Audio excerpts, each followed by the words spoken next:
Hey there everybody, it's Russ from Path Less Pedaled, and as maybe you guys have noticed, we've been experimenting using the iPhone as a mobile shooting and editing platform for video. You guys might have watched our recent micro video series on our trip to Lodi.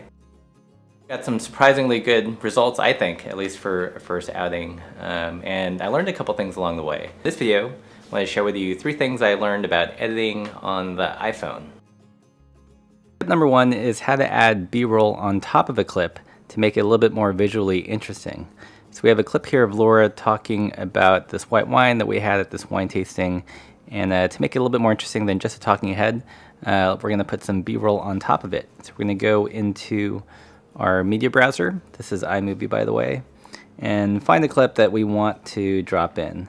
So here's a shot of a nice glass of white wine. And instead of just using this arrow, which just puts it into the main timeline, what we can do, undo that, is grab the clip and click on that little box. And what that does is it creates another mini timeline on top of the main one. And here you can see Laura's talking about the wine, and then it cuts away to the wine. And once it's in this little miniature timeline, you can treat it like a regular clip up there. You can shrink it if you hold it down. You can reposition it. So this is a great little way to add a little bit more production value and make your videos a little bit more sophisticated. So we just wrapped up our tasting here with Acquiesce, and you couldn't have asked for a more perfect day to taste at a mostly white wine winery. It is like 100 degrees. So tip number 2 is how to create a dark frame so you can put end credits, or let's say your URL at the end. There's no built-in way to do this on iMovie on the iOS, so what we can do is cheat a little and create a dark frame.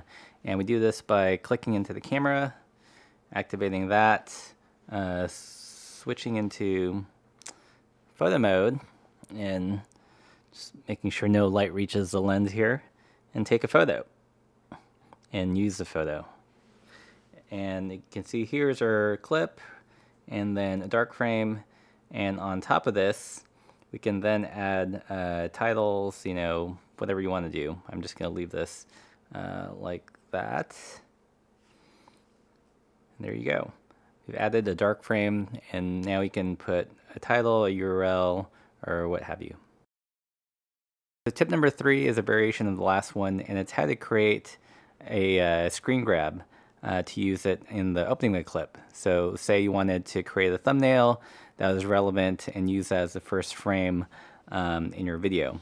So what we want to do is go to just regular photo album, pull up a video that we want to grab a screen grab from, and simply take a screenshot. So you do that, at least on this phone, by holding this guy down and then the home button, and you see the flash, and now we've taken the screenshot. So if we go back into iMovie, we can insert that in the very beginning. Just scroll down to find it. Oops, it's under photos.